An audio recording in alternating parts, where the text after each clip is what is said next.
there's a sort of height premium, there's a halo effect around height. Particularly women, they use height as a massive filter when they're putting together profiles and choosing people on dating apps. In terms of like the dating apps, does it automatically seem to be, is it strong enough of a drive that it automatically rules somebody out? Like if somebody's looking for, I want this person with this, this, and this, but they're not 6 foot. Like, does it rule people out more with dating apps? I think it kind of does, because it's one of the ways that people use height as a filter. So it is ruling some people out in a way that's not, it may be kind of counterproductive.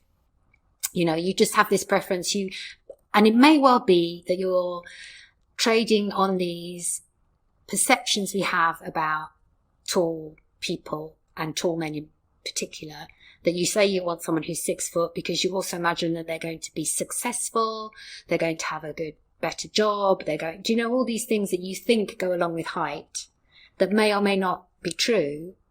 Is it hardwired into us? Like those reasons about being like, okay, this is good nutrition, this is good stock, so to say, right? Right? Like that makes sense to me if we're going back 500 years, 1,000 years, whatever. Why is it still important to us now? That's a very good question. Okay. So I mean, I don't like the term hardwired, because I don't think anything is really hardwired in that way. There's always some flexibility, even with a trait that's like height, which does have a big genetic component. There's always environmental factors that matter. But, you know, in terms of something that we can't seem to get rid of, I think you're right, because the argument in other species is, larger males are more competitive against other males, so they are going to win more fights and they are going to be better quality, and females will prefer them for that reason. They're bigger and stronger. They can defend against predators more effectively, all those kinds of things. That is not happening in your modern day office. Or if it is, I have never been into those offices. I don't know where that might happen, but it's not happening on that sense. But clearly there's something there that we are still tapping into, where we are continuing to attribute those kinds of traits and see taller men as more powerful in some way. Now, it might not be in terms of the fact that you might have a fight with them, but clearly those kinds of, we are sensitive to height and we see taller heights as more powerful, and we accord more respect to people who are taller.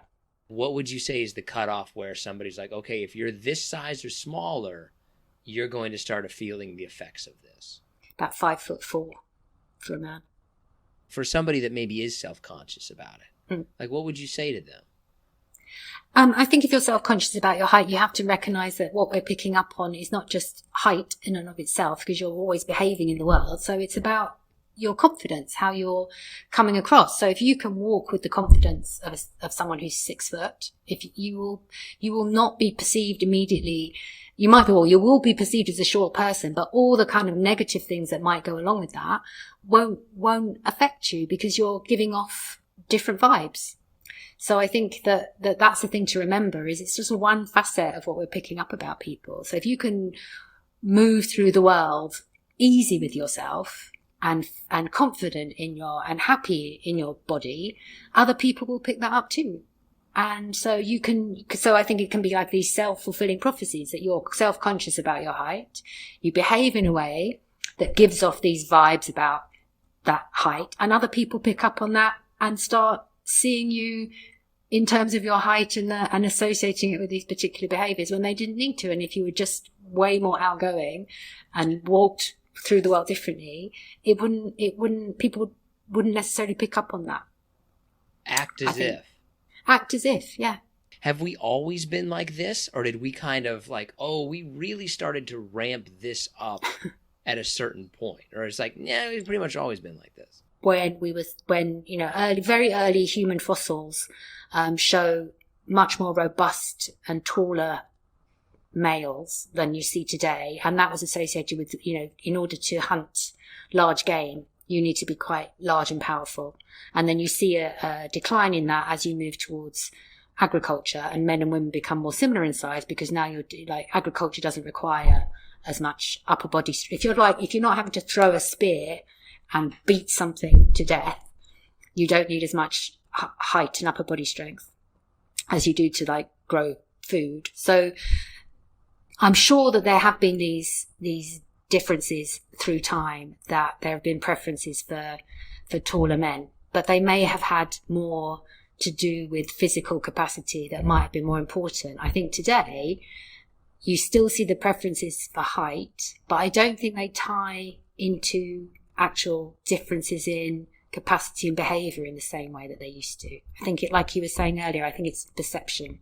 Just to kind of clarify something, in the past, we used to be, like, men used to be bigger overall, or they just used to be bigger compared to women?